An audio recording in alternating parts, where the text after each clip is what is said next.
Hello and welcome to the Crafty Corner. Today, I've got exciting crafty news to share. I recently found out that I will be participating on the Funkie Junkie design team.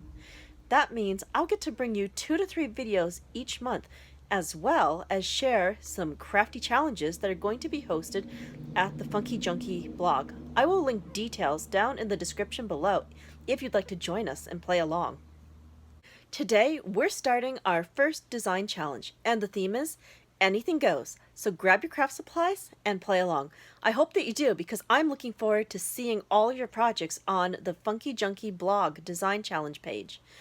So, here is my sample project for Anything Goes. We're going to take a look at how I made this card today, and of course, as you can tell, there might be just 1 or 2 Tim Holtz products on here. And as always, don't forget to pause so you can check out the exact supplies you will need if you'd like to make a project similar to this one.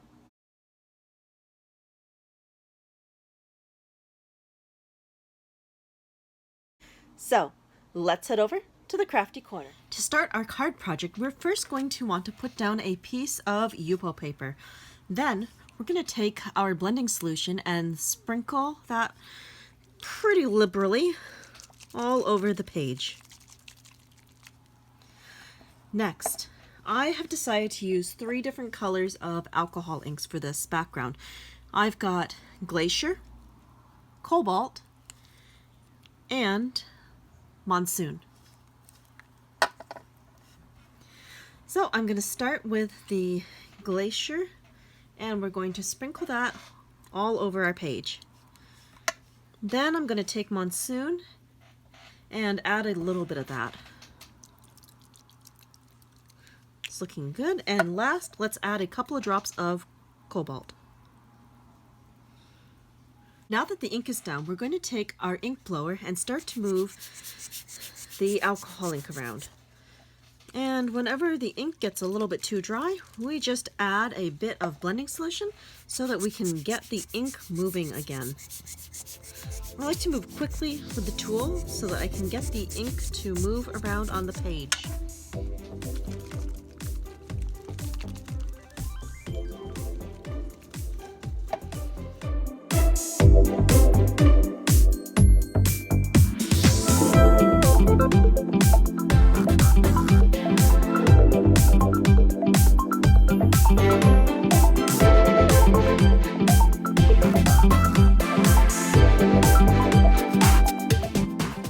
There we go. Now I'm getting some good movement.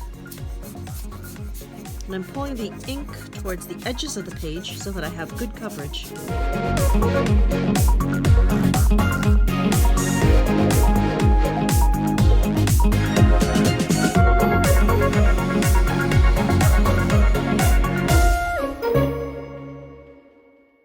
Okay, that background is done. I'm liking how it looks, so let's set that aside and let it dry.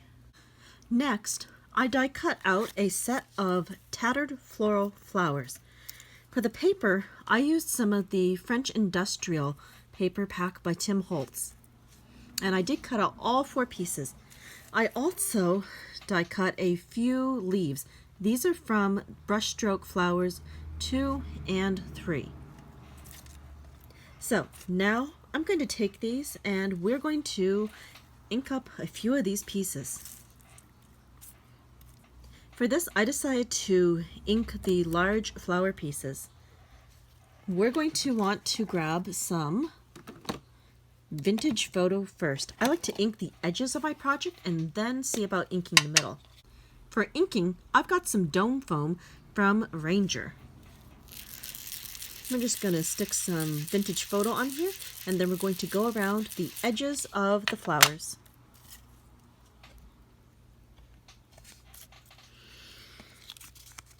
So I like to pick up the flowers and carefully rub the vintage photo onto the edges. I think that gives it a more vintagey look.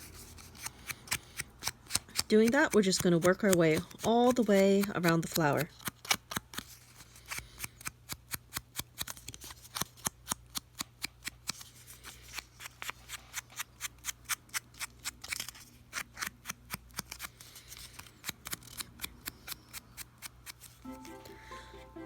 Good, now my edges are nice and distressed. We're going to go ahead and put the next part on fast forward while I ink the remaining 3 flower pieces.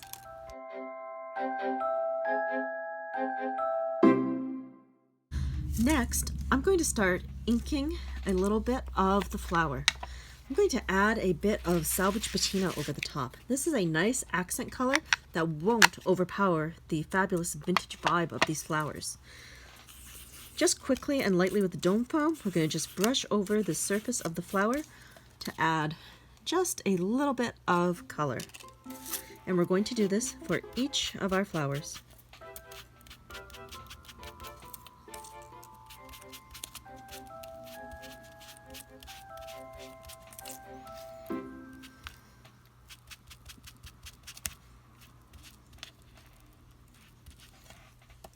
Okay, we now have all of our flowers nice and inked.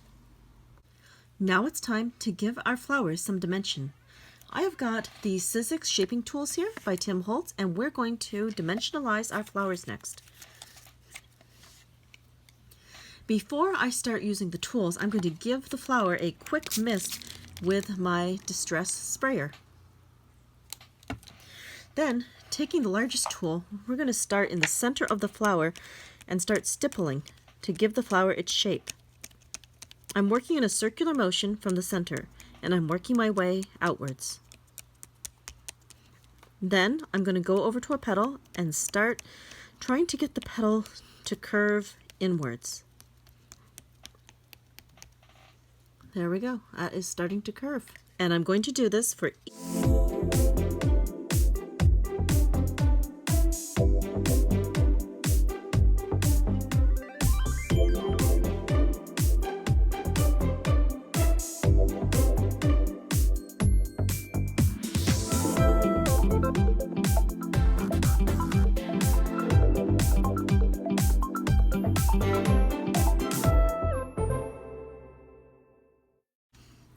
Now that our flowers are all nicely shaped, it's time to add a little bit of glitz to our project. For this, I'm going to be using some of the Tim Holtz Distress Glitter Clear Rock Candy.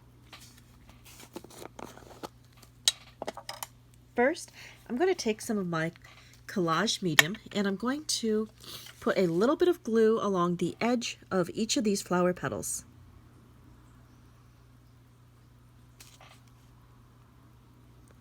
Not a whole lot, just enough to get a little bit of sparkle on the tip of each petal.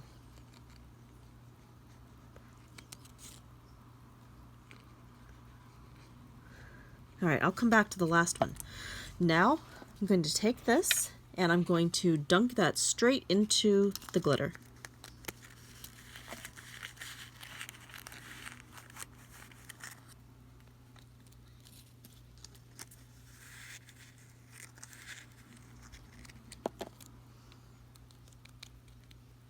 And now we've got some glitter on the edge of these flower petals.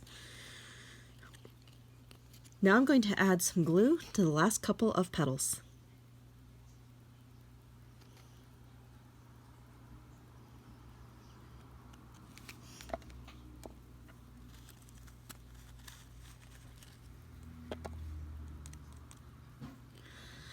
Okay, that looks pretty good. I'm going to set this one aside.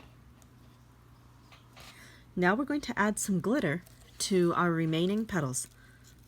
Let's go ahead and put this on fast forward.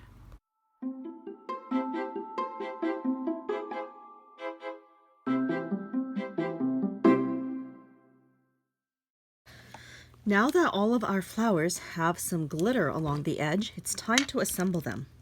They might be a little wet still, but not a big deal. We just want to get everything stuck down so we can set this aside while we start the next step in our project. First, I'm going to take the one with the long petals and add some glue on the back. We'll stick that into the biggest flower.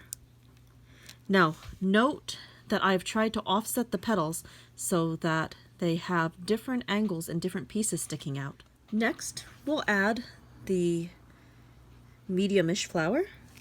Tuck that in. And then we'll stick the itty-bitty flower in last.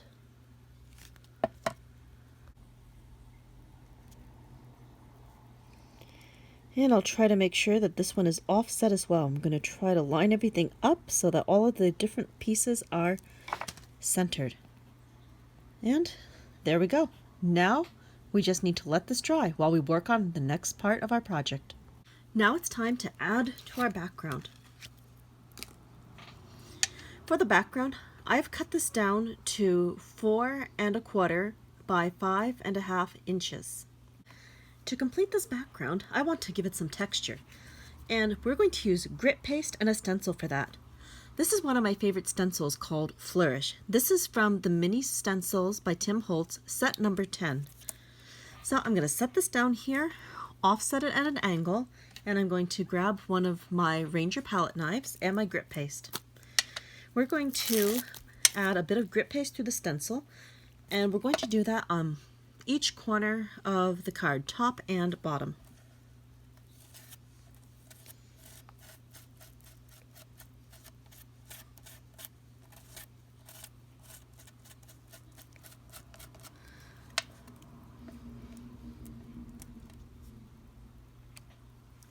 Perfect. Okay, now we're going to do the other corner. And again, I'm going to set my stencil at a bit of an angle, grab some grit paste on the palette knife, and quickly put that through the stencil onto the Yupo paper. Now, don't forget to clean your stencil after this. Grit paste will harden, and I can tell you firsthand, it is a pain to get off a stencil when it's dry. So I'm going to quickly set this off to the side and then go rinse it.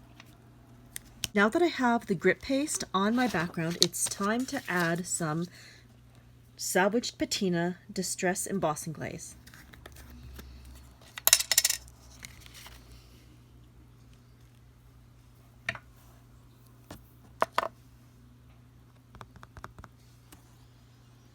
And we'll turn the background and do the other side.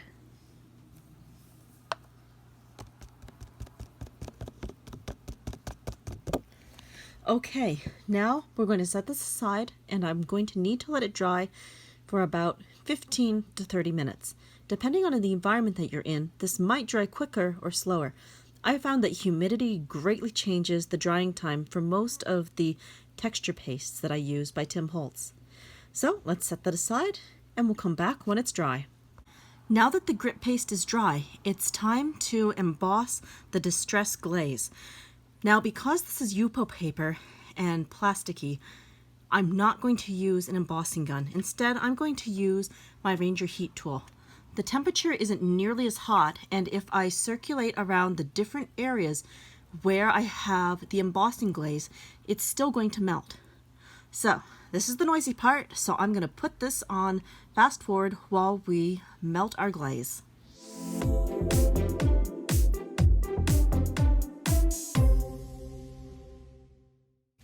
Now our background is complete. The embossing glaze has melted nicely over the grit paste, and we've got some pretty great texture going on. You can see that the distress glaze has given this a little bit of a shine. Now we're going to take our card base, which is 8½ by 5½ inches, and fold that in half to make our card. Next, I'm going to take my ATG gun, and we're going to attach this background.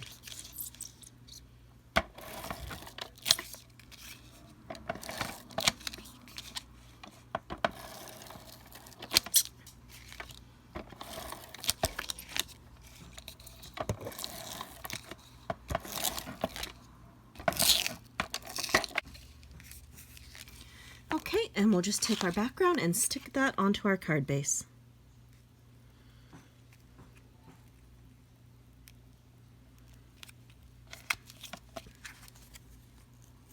Now, let's add some finishing touches.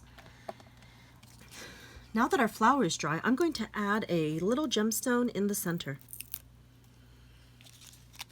I decided to go with a blue one since that's going to complement our background. Next, I'm going to take some collage medium and stick that on the back of the flower. And we'll put our flower down right in the center of our card.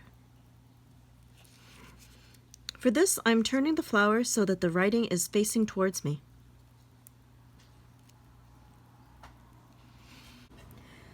Now that our flower is adhesed, let's add some finishing touches. We're going to tuck these little leaves in and around our flower. So, grabbing some collage medium, we'll quickly spread a little bit of that over the leaves and place them.